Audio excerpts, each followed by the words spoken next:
Rome, like many cities in Europe, that's built on a major river. That, of course, is the case here in Paris with the beautiful Seine, and where there's water, there are bridges.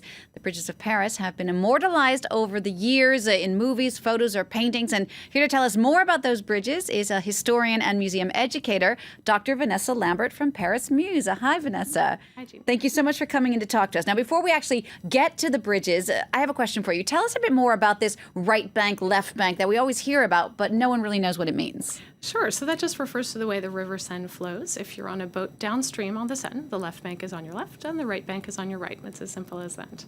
And since ancient times, people have wanted to build up their city on both banks.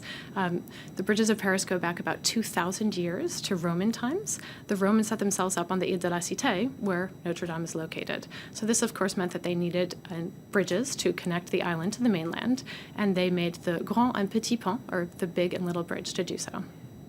So what did these ancient Roman bridges look like? Were they similar to what we see today in Paris? No, they were quite different because they were made of wood. Up until the 19th century, many bridges were made of wood or a combination of wood and stone.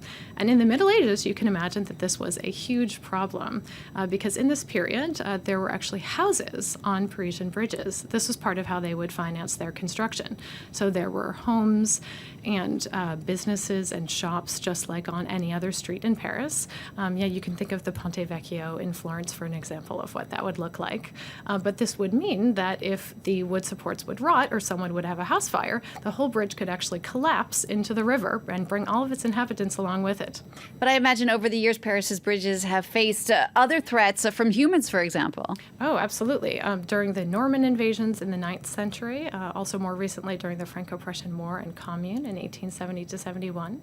But the gravest threat came during World War II, when Hitler launched plans to destroy all of the bridges of Paris. He decided that if the Allies were to capture the city, it would be as a smoldering pile of rubble, deprived of all of its bridges and monuments. And that means that he had his general in Paris rig all of the bridges with bombs in anticipation of the Allies' arrival. But at the last minute, for reasons we're not totally sure of today, he decided to defy orders, and so the city's bridges were saved. But I could also add that this past summer, one bridge was endangered neither by nature nor by war, but by padlocks. So you might have heard that the Pont Neuf, which is a footbridge linking the Louvre to the Institut de France, has repeatedly been covered by these love locks, or padlocks made to symbolize people's undying love for one another. And one section of the railing became so heavy with these locks that it actually fell into the river. And since then, the city has, of course, replaced the railing, and they're encouraging people to take selfies instead. I'm sure there are a lot of disappointed tourists who wanted to get their lock in. What's the oldest bridge in Paris? Well, it's quite ironic because the oldest bridge in Paris is the Pont Neuf, which means new bridge. Now, this was completed in 1607 under King Henry IV, and it was quite the novelty at the time. It was the first bridge to be made entirely of stone, to have no houses on it, and instead have a raised and paved sidewalk. So you can imagine just how impressed the Parisians must have been to finally have the spectacular views of the city that we so enjoy today. And this really made the Pont Neuf a tourist attraction for centuries. There were artists and street performers there to entertain the crowds, along with tooth pullers and pickpockets and the like.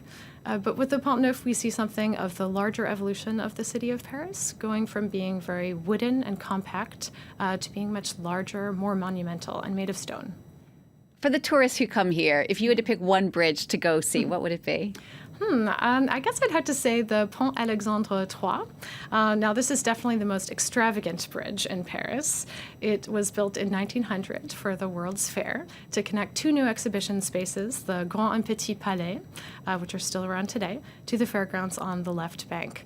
It's made entirely of metal. It has elaborate cast iron decorations, garlands, statues, masks, etc., along with really beautiful Art Nouveau street lamps. And to give it and we see them right there.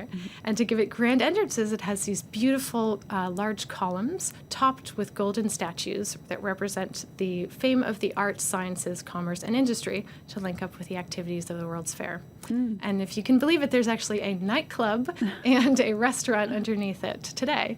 So it just goes to to show that Paris is a city full of history, but it's also constantly changing and using its spaces for new purposes. Yeah, indeed. Thank you so much, Vanessa Lambert, for that look at Paris's bridges. Vanessa, one of the many great guides at Paris Muse, which gives private tours through many different museums and places across the French capital. If you want to check out those tours, you can on their website. It's parismuse.com. Thanks so much.